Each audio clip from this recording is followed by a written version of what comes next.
So I want to do a quick little review here of the Honor 10 versus the iPhone 10, a phone which it obviously draws a lot of inspiration from in terms of design. So we are getting a phone here which is built pretty much exactly the same as the iPhone 10. Like if you feel them both in the hand, they actually feel identical. You wouldn't know which one you're holding. The backs are a little bit different here in terms of design, but still, quite similar in that they're both made of glass. So can you get iPhone 10 experience here on the cheap with the Honor 10? That is a good question. We can have a look and see, what the pros and cons are here. So first things first, we can see in terms of display, you are going to get a little bit of a compromise here with the iPhone 10 comfortably coming with the more superior technology here, if we're going to be honest. I mean, the OLED on the iPhone 10 is absolutely fantastic, whereas the Honor 10, while it's better than it has been in the past, particularly in terms of the brightness, actually, you won't get the really good viewing angles. I'm actually in sunlight here, and the actual legibility is very good head-on. It's just I think in terms of those who like the vibrant colors, you are going to miss that from not paying for the iPhone 10. One good thing though about the phone is that the notch isn't quite as hideous as what you get on the iPhone 10. You can see it's actually a lot smaller here, so you get quite a bit more information when you're looking at the information at the top here, like your battery life, etc. A lot of Android phones are going to be coming with the notch, obviously, for some strange reason, so it's good that a lot of them are allowing you to hide the notch or completely make it smaller. So it's not a huge issue once you've looked at it for a while. I think a lot of phones are going to be coming with that design going forward, so there's not really much we can do about it. Other things to note here in terms of the Honor 10 is the software. You're getting very up-to-date software experience, actually. You're coming with the Android 8.0 with the EMUI 8.1, and I've even got another update here you can see, which I haven't actually applied yet. You can see the actual animations look exactly the same as what you're going to get on the iPhone 10. So if you're into your nice transitions, the transitions are pretty much identical here, very nice and smooth. The wallpapers look the same, the themes look the same. So if you're looking for that iPhone 10 kind of experience here, but on the Android platform with more freedom, I don't think you're going to get a closer experience really. Even other phones like the LG G7, etc., they don't seem to mimic the iPhone 10 to such an extent here. So that is something to consider if you're looking for that experience. In terms of the actual spec, it's a Kirin 970.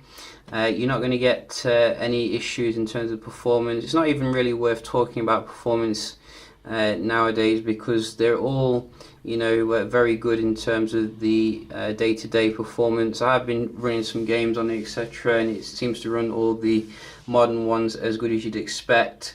You're probably not going to get quite the benchmark you're going to get with the iPhone 10, but unless you really care about that, it's not a huge issue. You can get a 6GB RAM model as well if you want the higher end one, but it does cost a little bit more, so do bear that in mind. Another thing I wanted to check was the AI camera, which is another touted feature here of the Honor 10. Some people have been saying that it is like a bit of a game changer, because I think also the P20 Pro has the same kind of technology there. And I can have a look at some of the shots I have taken with it, just to see how the performance is.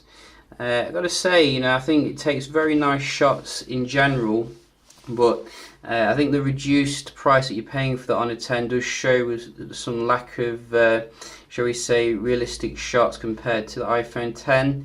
I think the actual AI mode is more of a kind of like saturation mode. It seems to make like more of a HDR effect on some of the photos, so a little bit glorified HDR mode if you ask me, but still very vibrant, colourful shots and stuff. The other area which I think they should improve is actually the video recording, which is still a little bit janky on the Honor phones compared to what you get with flagship phones. But they seem to have improved the low light capability, which is good. You're going to get some nice clear photos coming out of the Honor 10 in that regard.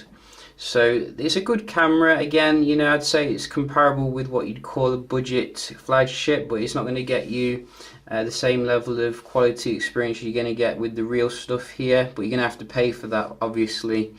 And that is what I think really in terms of the camera.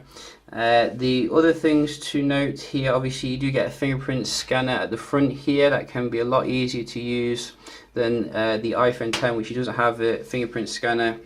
Has the facial stuff though, you know, that could be a good alternative here. We also, are we getting the waterproofing? I'm just gonna have to double check that. I don't want to just say something which isn't true. I know the new OnePlus phone doesn't come with waterproofing, which is completely weird to me. You know, you think that that is a feature which you would just expect, you know, in 2018. It's like, no waterproofing? That is very weird. So do we have any IP? I'm just looking at the spec here, and I can't see any IP here on the Honor 10, which would be very disappointing if this one as well is lacking a basic essential feature. So no, I can't see anything here in terms of waterproofing, which, you know, that is definitely a feature I'd like to see on some of these mid-range to high-end phones, because as I said, you know, it only takes one slip in the water and then your phone's ruined. So we would like to see that going forward.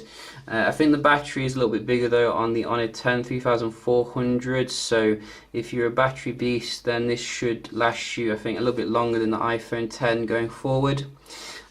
So yeah, just a quick little comparison here. Hope you found it helpful. Overall, a very good value phone from Huawei again.